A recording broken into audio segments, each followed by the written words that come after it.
सतगुरु महाराज की जय। प्रकाश गुजराती प्रकरण 32 चौपाई नंबर 12 तक चिंतन हुआ है।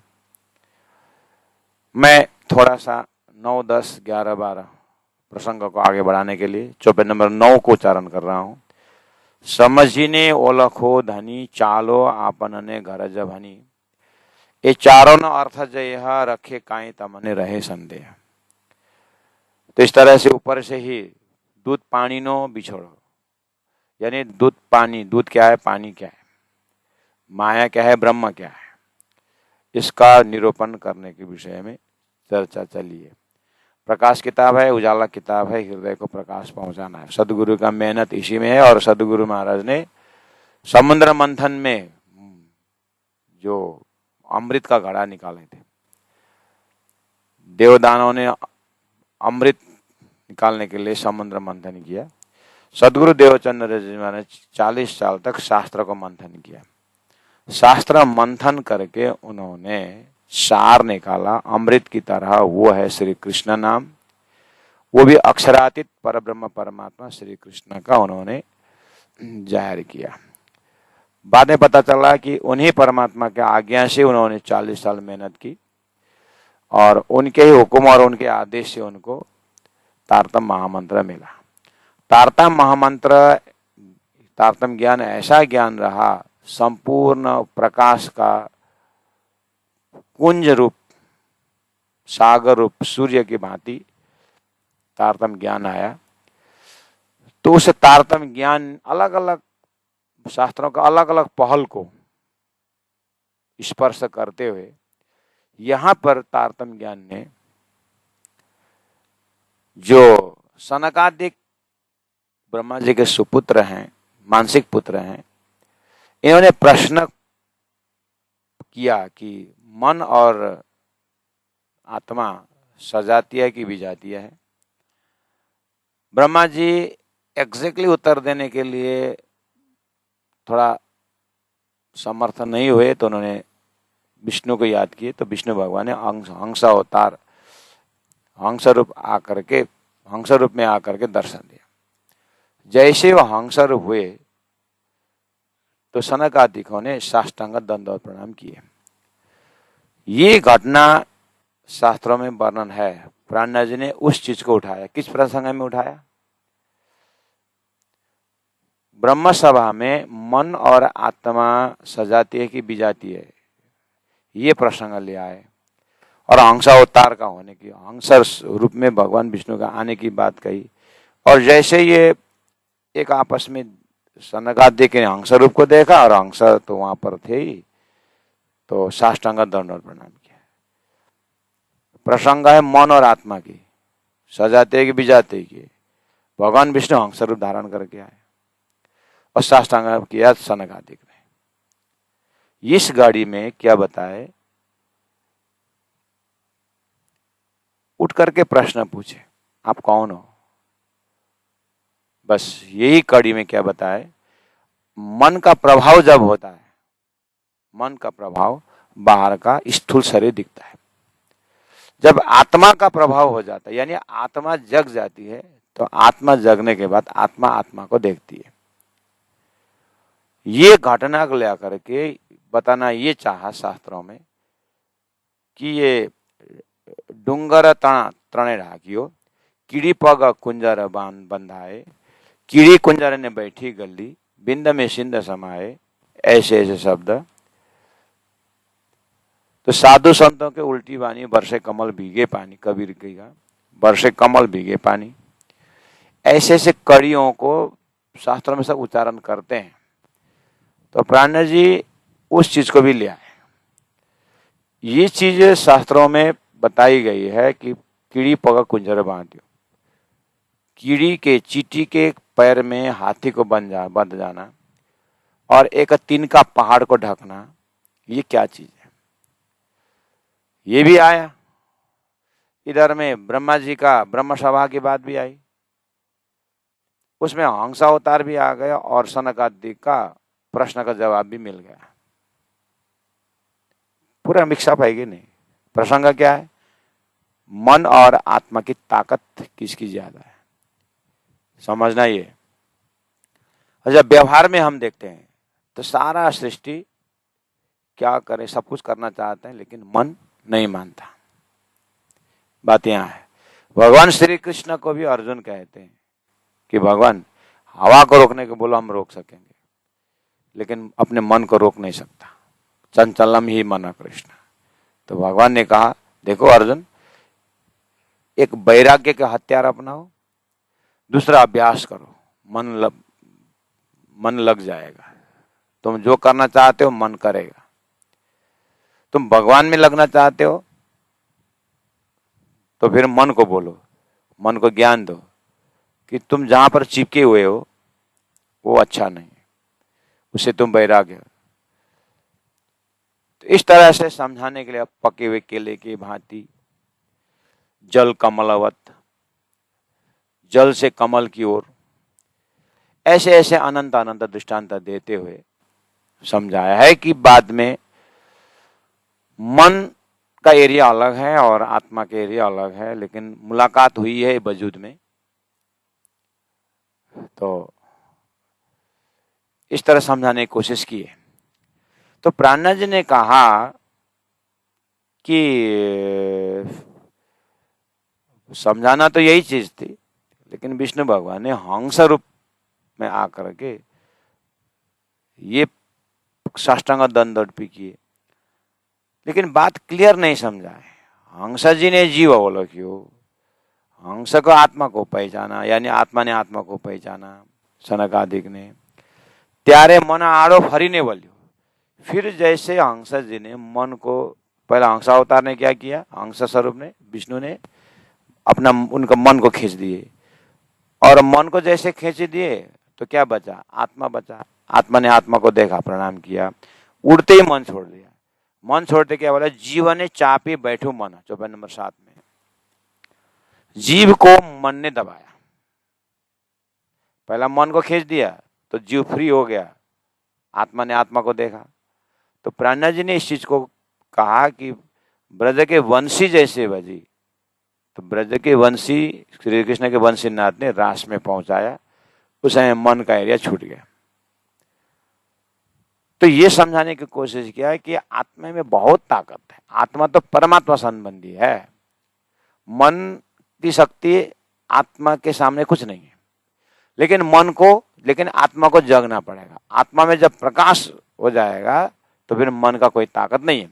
लेकिन अज्ञान के एरिया में मन बहुत ही मजबूत रहता है।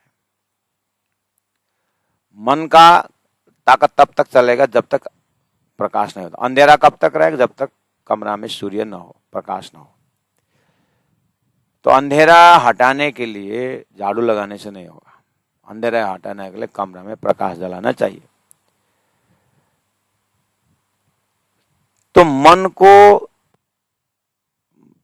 को ओवरटेक करने के लिए, मन को जानने के लिए ये संदेश दिए गए कि मन को बारीकी से टटोलना छोड़ दो। क्या करो, आत्मा का मालिक कौन है और आत्मा का प्रकाश क्या है, आत्मा परमात्मा के साथ, आत्मा और परमात्मा में कैसा संबंध है, निस्बत क्या है, इसको पहचान करके इधर से आत्मा को परमात्मा का ज्ञान दो, ये वाली बात। और इसमें मन बाधक बनेगा, जरूर बनेगा, मन अपना ताकत दिखाएगा, लेकिन वो जो ज्ञान दे रहे हो वो ज्ञान का भी ताकत है। और ज्ञान किसने दिया, ज्ञान किसने दिया, जिन्होंने दिया उनकी शक्ति ज्ञान में होना चाहिए। तो तारतम्य ज्ञान राज्य ने दिए, तो राज्य ने तारतम्य ज्ञान दिए, तो तारतम्य ज्ञान द्वारा राज्य को जानने से ये झूठा मन का ताकत नहीं रहेगा। ये भी लक्षण यहाँ पर बताना है। इसके लिए उन्हें उदाहरण दिए कि जैसे वंशी के नाथ पर ब्रजमंडल को त्याग करके रासमंडल में कौन पहुंचा, क्या गोपी पहुंचे। तो गोपी कौन है, अब आई बात, वो गोपी तुम ही हो और मन को लात मारने वाला तुम ही हो, जाति स्मरण कराएगा। ये चीज को और ये प्रकरण इस प्रकरण को मनन करने से, बार बार इस प्रसंग को देखने से अपने आप कैसा महसूस होता है कि सही में मैं मन में क्या ताकत है करके आत्मा में प्रकाश पहुंचता है। मन अपने आप डिलीट हो जाता है, मन का ताकत अपने आप खो जाता है। चोर तब तक अटैक करेगा जब तक कमरा में अंधेरा है, घर में अंधेरा है। जैसे ही प्रकाश जला दिया घर में तो चोर इतना आसान से हिम्मत नहीं करे। ऐसे ही अपने अंतस्करण में आत्मा का प्रकाश, परमात्मा का ज्ञान जब उदय हो जाएगा, उसके प्रयास करेंगे कान से सुन करके, धीरे धीरे मन का अंधेरापन गायब हो जाता है और क्या बचता है, खाली आत्मा प्रकाश रहता है। वो जगह है सदगुरु देवचंद्र जी महाराज के जीवन के 34 साल का हिस्सा तारतम्य के बाद, और महामति प्राज्ञ जी का अपने जीवन का 12 साल से 75 साल तक की जो प्राज्ञ जी का जो जीवनी है उसमें उस प्रकाश का एरिया है। गुरुजी मंगलदास जी ने 12 साल की उम्र में संन्यास लिया और आगे जो भी उनकी जीवनी है वही प्रकाश का फैलाव है। अब उस चीज को इन ब्रह्मा आत्मा स्वरूप महापुरुषों की जो कार्य है उसमें वो प्रकाश को दर्शन होता है। उनको कार्य से भी प्रकाश मिलता है और उनके ज्ञान में वो सिद्ध पुरुष, आत्मा का प्रकाश का दर्शन करने वाला सिद्ध पुरुष है। तो उन सिद्ध पुरुषों को शब्दों से ही एक प्रकाश कुंज हृदय में प्रकट होता है और इन सब परमहंसों का मालिक महामति प्राज्ञ जी की तारतम्य वाणी, तारतम्य वाणी के प्रकाश से मन का अंधेरापन उड़ जाता है। इसलिए स्वतः ये प्रकरण अपने आप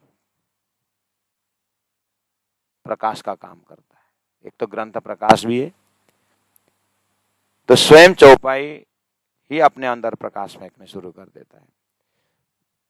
तो इन्हीं प्रसंगों को लेकर के प्रसंग आगे बढ़ रहा था। एहनो जे जोता अर्थ तेहने जवाब एम देता ग्रंथ। तो प्राज्ञ जी बोल रहे हैं, मैं दूध और पानी को चौपाई नंबर 8 में कहा कि मैं दूध पानी को नव जुजुआ था। अब तक वास्तव में दूध पानी क्या है, दूध क्या है, पानी क्या है, इसका व्याख्या नहीं हो, मैं व्याख्या करने जा रहा हूं। तेन तमसो करो जवाब, उसका मैं समझाऊंगा, जरूर उत्तर दूंगा। समझाने का आज साथ परमधाम से ब्रह्म आत्माओं को समझाने के वास्ते कि आत्मा धाम में, आत्मा में, परमधाम में रहने वाले ये झूठे मन के पीछे कैसे लग गए, उसको समझाने के लिए मैं प्रसंग लेके आ रहा हूं करके प्राज्ञ जी बोलते हैं। समझाने का आज साथ है, लेकिन एक होमवर्क दिया उन्होंने। मैं मेहनत तो करूंगा, समझाऊंगा, लेकिन तुम्हारे तरफ से ये करना है कि समझिने ओलखो धनी। मैं मन और आत्मा को समझाऊंगा, लेकिन आत्मा को, उसके मालिक को पहचानने देना। समझिने ओलखो धनी, चालो आपने घर जाए। उसके बाद मालिक कहाँ रहते हैं, परमधाम में रहते हैं। कहने में इनडायरेक्ट क्या बोल रहे हैं, परमात्मा को पहचाना, परमात्मा को धाम में पहचानने का जब ज्ञान मिल जाता है तो मन अपनी इस ताकत को खो देता है। मन का कुछ नहीं चलता, मन अंधेरा में ही जोर लगाने वाला है। जब उसको आत्मा ज्ञान नहीं होता तो शरीर में चिपक जाता है, जब उसको परमधाम का ज्ञान नहीं होता तो संसार में चिपक जाता है। इसे थ्योरी ऑफ सब्स्टिट्यूट दिया गया है कि तुम इसके बदले ये पकड़ो। तो मन बहुत वैसे मानता जरूर है, लेकिन उसको प्रकाश डायरेक्शन देना पड़ेगा। इसलिए मन का दशा जो है बदलने के लिए उसको एक दिशा देना चाहिए। तो तारतम्य ने दिशा दी रखी है। तो ये सब जान करके आप अपने घर को पहचाना, ये होमवर्क दे रहे हैं। आगे फिर बोलते हैं चारों ने अर्थ जय राखें कहीं तमने रहे संदेह। अब इसको 4 का अर्थ बनाने जा रहा हूं ताकि आपको संदेश न रहे। चौपाई नंबर 9 में कहा, अब फिर कहा यह नो जो जोता अर्थ तेहने जवाब एम देता ग्रंथ कि अकल अगम वैकुंठ अनुदानी। शास्त्रों में ऐसा कहा गया है कि धरती में जिसकी भी बुद्धि है, सब बुद्धि ब्रह्म, सभी बुद्धि जो है भगवान नारायण से संचार हुआ है। तो कहा अकल अगम वैकुंठ अनुदानी, वैकुंठ के धनी विष्णु की बुद्धि जो है अगम माना जाता है। वो बहुत भी महान, जैसे हंस रूप में आए तो उन्होंने 1 सेकंड में ब्रह्मा जी की बुद्धि को फिरा दिया। तो कितनी ताकत है, सनक आदि की बुद्धि को फिरा दिया। तो उसको बोलते हैं कि ये थोड़ी हाजी करेगा नहीं, वो थोड़ी सी से बहुत ज्यादा करने वाले विष्णु भगवान है। चमत्कार देखते हैं संसार में। लेकिन प्राणनाथ जी वो प्रसंग ले आकर के बोलते हैं कि यह कर्ता सर्वे था, ये विष्णु भगवान अगर चाहे तो सब कुछ हो सकता है। लेकिन जब ब्रह्मा जी ने मानसिक प्रश्न पूछा कि हे भगवान, मन और आत्मा का जो उद्गम स्थान है वो कहाँ है, मेरा मानसिक पुत्र पूछ रहे हैं। इसमें पण परंतु ओल्यो अर्थ तणानो जाए। ओल्यो अर्थ, वो अर्थ कौन सा? ये कीड़ी पग कुंजर बंदा है, डूंगर तातणे ढाकियो, ये वाला प्रसंग जो है ना, इस प्रसंग का खुलासा करते समय में भी इसका अर्थ का ये भी खींचे गए, यानी इनसे भी यथा तथ्य व्याख्या नहीं हुआ भगवान विष्णु से। उन्होंने प्रैक्टिकल करके दिखा है कि मन को खींच दिए और आत्मा ने आत्मा को देखा, साष्टांग हुआ, बाद में मन छोड़ दिया, प्रश्न पूछे कि आप कौन है, चोंच क्या है, पूछ क्या है, आप कौन है। इतना करके ये तो बता दिए कि मन और चेतन अलग है। जब मन हट जाता है तो आत्मा आत्मा को देखता है, सतयुग बन जाता है। लेकिन जब मन शरीर संसार व्यवहारी दिखता है तो कलयुग आ जाता है। ऐसे ऐसे बातों में संतों ने उसके ऊपर प्रकाश डालते हुए मन और आत्मा की बात कही है। लेकिन प्राणनाथ जी कहते हैं पण ओल्यो अर्थ तणानो जाए। लेकिन विष्णु भगवान भी मन और आत्मा के दूध और पानी को अलग करने में, माया और ब्रह्म को अलग करने के विषय में वो भी खींचे गए, यानी तणानो जाए मतलब वो भी बह गए। बह गए मतलब पुराने अर्थ में चले गए और वो नया कोई यूनिक दे नहीं पाए, नया स्थान दे नहीं पाए। अर्थ उत्कंठा रहे मन माए, समझ कोने न पड़े क्या है। सदगुरु देवचंद्र जी जैसे व्यक्तित्व को उसके गहरा अर्थ जानने का अर्थ बने, वो बाकी रहा, मतलब जिज्ञासु आत्मा को, जैसे सदगुरु महाराज। बस इतना ही है क्या मन और आत्मा का फर्क करके? आत्मा अगर अलग है तो उनका घर कहाँ है? आत्मा का संबंध परमात्मा से है और मन का शब्द प्रकृति, मन का जो है संबंध का प्रकृति से है। तो फिर इसका क्लियर पिक्चर होना चाहिए। इतना जानने से तो नहीं होगा। चलो मन से शरीर को अलग कर, शरीर से मन को अलग कर दिया और आत्मा रहा। अब आत्मा का जाने का जगह कहाँ है ये तो कोई बताया नहीं। अलग कर दिया तो ठीक है, लेकिन आगे उसका मूल सोर्स क्या है, इस विषय में तो पण परंतु ओल्यो अर्थ तणा न जाए। वो जो पहलियों का जो अर्थ है वो ऐसे खींचा गया। अर्थ उत्कंठ रहे मन में, अगर डीपली जाए तो इसका अर्थ का जिज्ञासा और रहता है। ये खुलासा हुआ जैसा नहीं लग रहा है, जैसा लगेगा किसको? सदगुरु महाराज जैसे को। हमारे जैसे तो हाँ आत्मा र मन अलग भन्दा हुन्थ्यो हामीलाई चाहिँ। 2-4 घन्टा बोल्नु आइहाल्थ्यो, फाँडिन्थे मजाले, लासा प्रणाम गर्थे, लिफा पक्राउँथे, बास। लेकिन सदगुरु महाराज माने नहीं उसमें से। उसको बोलते हैं अर्थ उत्कंठ रहे मन में, समझ कोने न पड़े क्या है। इतने समझ से न आत्मा की गति मुक्ति की बात हुई, न आत्मा कल्याण की बात हुई, न मन का एरिया की बात हुआ, कुछ नहीं पता चला। सदगुरु महाराज को तो संतोष हुआ ही नहीं। आज हम भी सदगुरु को छोड़ करके जब शास्त्रों द्वारा मन और आत्मा की बात बोलते हैं, मन और आत्मा अलग तो हो जाता है बहुत लंबा समय, लेकिन उसके बाद आत्मा क्या करेगी? जब मन और आत्मा, मन जब शरीर से आत्मा अलग हो जाए उसके बाद आगे क्या होगा? तो आत्मा घूमता रहता है, उसको तारतम्य मिलते ही उसका सीधा लक्ष्य बन जाता है। ये प्रकाश आज हम देख रहे हैं। वो तो सदगुरु को प्रश्न आया, उन्होंने और पूछते गए, उत्तर नहीं मिला। उत्तर देने वाले साक्षात धामधनी आना पड़ा। धामधनी ने उत्तर दिए तब जाकर के तारतम महामंत्र द्वारा आज प्रकाश मिला। ये उत्कंठा रहे मन माए, मतलब सदगुरु जैसे करा। अब यही प्रश्न जब हम लोगों को डालते हैं तो उनको भी जीवन में एक, हाँ बात तो दम है, सही तो है, आत्मा कहाँ जाएगी करके एक प्रश्न आता है। उस समय पता चलता है कि अर्थ उत्कंठा रहे मन माए, समझ कोने न पड़े क्या है। हमें समझाओ जो बानी, तो प्राण जी आ रहा है, लाइन में आ रहे हैं, क्या बोल रहे हैं? अब मैं समझाऊंगा, दूध और बिछोड़ा करो देऊं पानी, दूध और पानी को अलग कर देता हूं करके बोले। जो जीव शाख पूरे आपण, फिर बोले कि मैं लॉजिकल तो बताता हूं दूध और पानी का अलग के विषय में, लेकिन मेरे कहने पर विश्वास मत करना, आप प्रैक्टिकल करना। जो जीव शाख पूरे आपण, अगर आपका जीव साक्षी, आपके आत्मा साक्षी देती तो विश्वास करना। अगर आत्मा साक्षी नहीं दे रही है तो फिर मेरा कहने पर विश्वास मत करना। पहला मैं बोलता हूं, मैं बताता हूं, उसके प्रैक्टिकल करना। आप लगा सही में कि हाँ आत्मा का प्रकाश अलग है, आत्मा के आगे मन का कुछ नहीं है, ऐसा लगा, महसूस हुआ तो मानना, नहीं तो मेरा कहने पर मानना कोई जरूरत नहीं। पहले प्रैक्टिकल देखो, मुझे तो दिखाई दे इसलिए मैं अपने तरफ से बोल रहा हूँ, प्राण इस तरह से। तो जीव शाख पूरे आपण अर्थ खरो तो तारतम्य।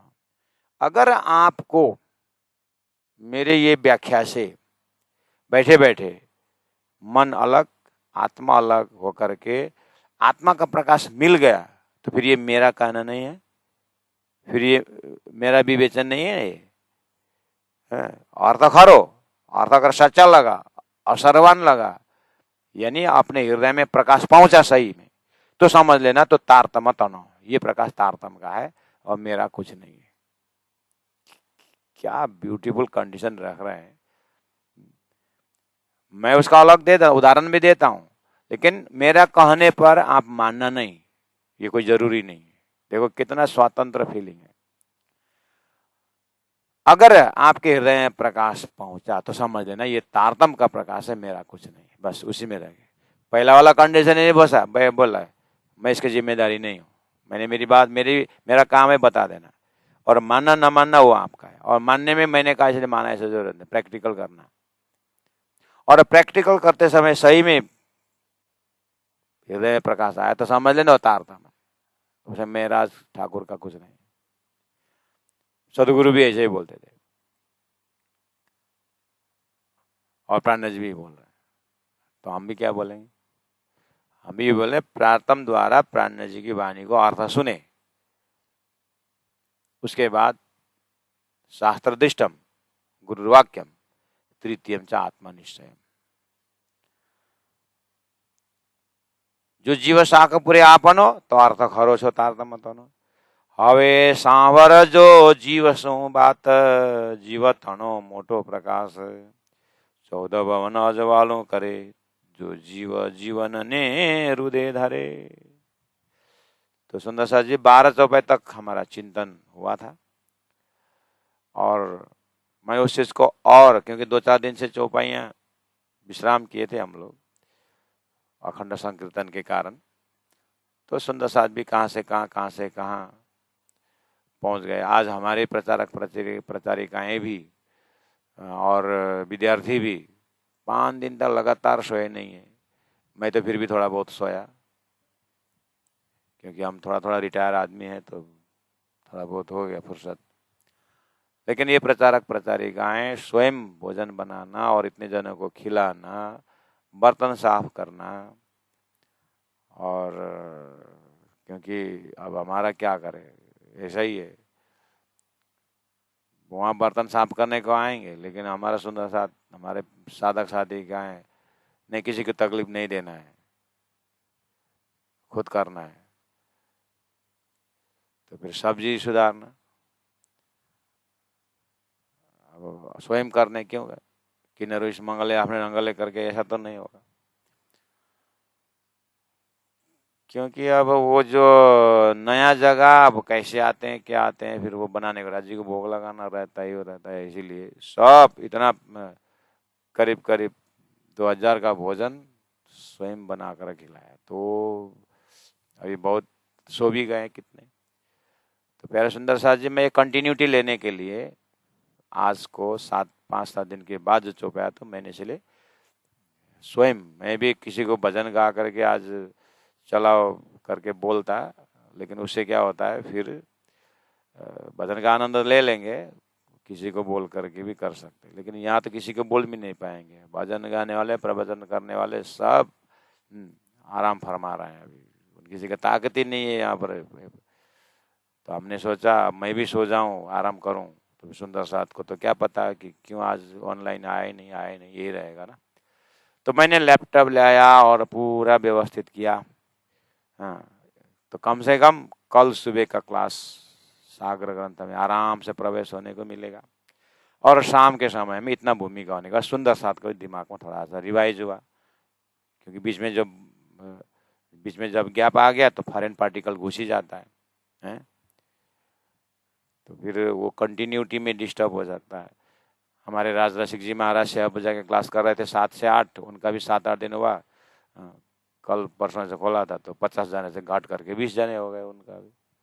अब बोल रहा है कि महाराज अब सुना बटोरते 7 दिन तो और लगेगा। तो हमें भी जो है आज 28 सुंदर साथ जुड़ पाए, जबकि 40-45 कितने जन तो थे। तो सब सुंदर साथ को कम से कम एक दिन का मौका दे करके चौपाई आगे नहीं खींचूंगा। मेरा भूमिका कहने का मतलब ये, क्योंकि अब फिर छूट गए एक बार चौपाई, तो फिर 70 साल जिंदा रहे, 100 साल जिंदा रहे, तो भी चौपाई फिर दोबारा सुनने को नहीं मिलेगा। अब आगे एक बार चौपाई छूट गया ना, तो फिर जीवन जितने भी हम लंबे थे वो लौट के वापस नहीं आता है उस समय। इसलिए 12 चौपाई दोहरा करके मैं 12 में विश्राम करूंगा। कल से 13 से आगे रह जाएंगे, ताकि आप लोग फ्रेश होकर के बैठने के। तो फिर सुंदर साथ को भी फोन करके बता देना कि अखंड धुन समाप्त हो गया है, क्लास चालू हो गया है, कृपया आप ऑनलाइन आइए करके आप मदद कर लेना।